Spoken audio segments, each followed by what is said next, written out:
Hello again everybody, welcome back to the preliminations of the Tournament of the Old World. Jeff, the ref, says things are go-go as we start off with the first round of the Dwarf preliminations of the tournament.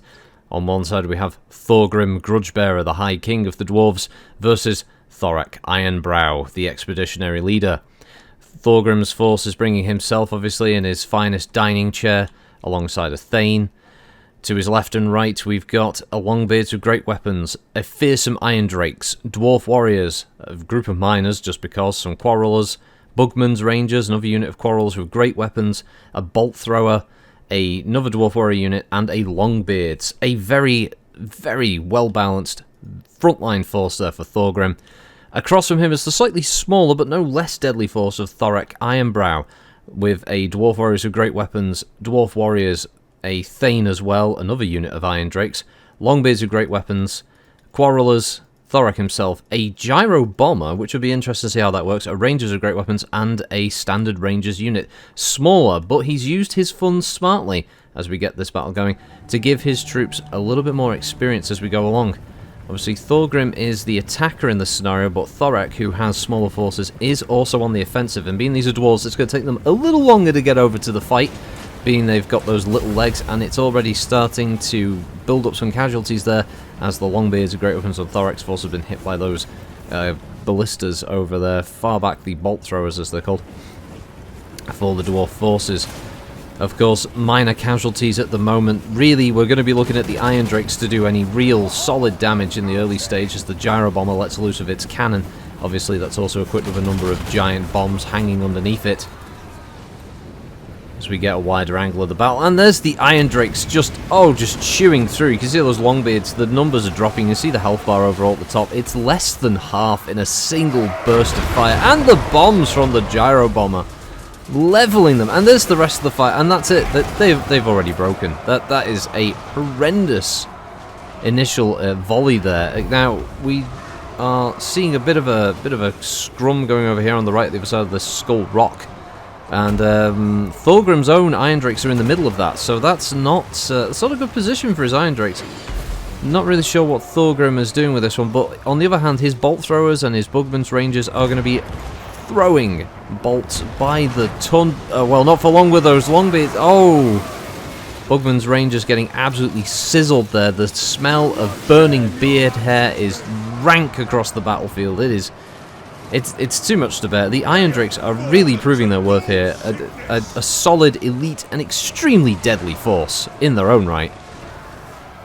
In the middle, though, we do have a huge fight going on. So we've got Thorgrim right in the middle of it with his Thane, and we've got Thorek's Thane there with some of the Dwarf Warriors with great weapons. They're just holding the line. They're fighting both sides back to back against Thorgrim's units. Thorgrim obviously still has, I was about to say those Bolt Throwers, but the Gyro Bomber has decided that it's going to get up close and personal. An unusual look for a airship that's deciding to use its using its propellers to cause a little bit of melee damage there. And then its main gun firing into the back of the one of the Quarreler units. Now Thorgrim's own Iron Drakes have broken through. Oh, but I'm not sure if it's too little too late at this point. Thorgrim has completely wasted, clearly, one of his best offensive weapons on the battlefield. And unsurprisingly, the enemy Iron Drakes are going to unleash. Thorek is... Oh, there we go. Okay, Thorgrim's Iron Drakes doing a lot of damage to the enemy Rangers there. That's a lot of casualties. According to the top of the screen, it's still 50-50 as far as strength, overall strength is concerned, and it's not too bad. The Longbeards with great weapons over here are holding the line. They are holding this left flank of Thorek quite admirably. Oh, the Gyro Bomber is now in a fight with the formerly strong Longbeards unit, who have they suffered a lot of casualties, but they have rallied. They come back to fight. That could be the saving grace there for the Bolt Thrower team. And we've also got a number of these ranged units. Although they've taken casualties, they can still throw down some bolt fire, and that's exactly what they're going to do, while Thorgrim's Iron Drakes melting some of the Rangers with great weapons. We've also got a unit of Rangers there close to breaking. But the Iron Drakes, this is where the real fight is. The two Iron Drake units now just smashing into each other with their heavy weaponry. Must be flame of fuel going all over the place. It's a hazardous workplace overall there. And there goes Thorek. He's getting into the fight, and it looked like he was going to hit with a hammer, but he suddenly had quick change of heart. Oh, no, there we go. He smacks one of them, they go flying away. That's... Nope, that one's getting up. Nope, neither of them are dead. He just hit them so hard they went off about 20 feet away from him. It just shows the power of old Thorek. Meanwhile, Thorgrim's still right in the middle of it here. His Book of Grudges, and he's just shouting offensive slurs and all the rest of it. Killing dwarves with every scream. I don't think he can actually hit anyone with his axe down there, but he does seem to be able to shout loud enough to actually kill fellow dwarves. It's an impressive feat. Oh, the gyro bomber is still alive. It's taken a lot of damage. Realistically, I would, if I was controlling this personally, I would be having the range units try and take out this gyro bomber as quickly as possible, because the damage it can do is ridiculous. That main gun on the front is an absolute terror for anybody involved.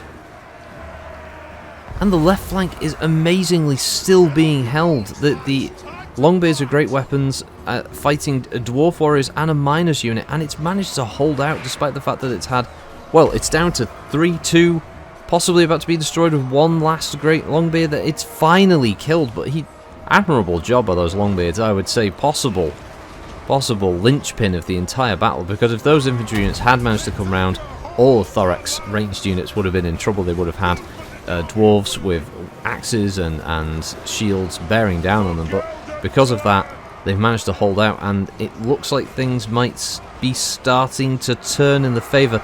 Thorgrim seems to have made the call that all ranged units should begin firing on Thorek, maybe trying to take out the enemy general. Not a bad idea.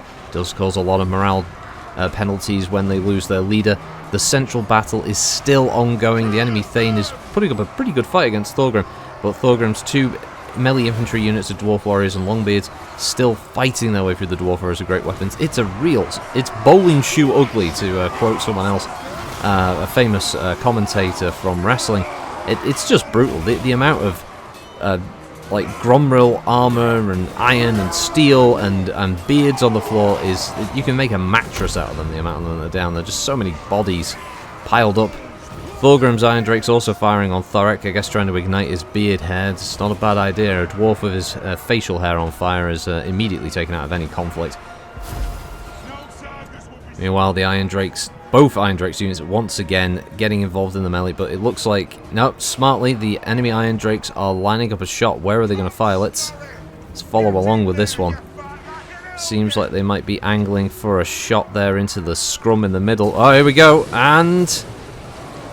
oh, it's a brutal one. Oh, right into the dwarf units. You can just see them.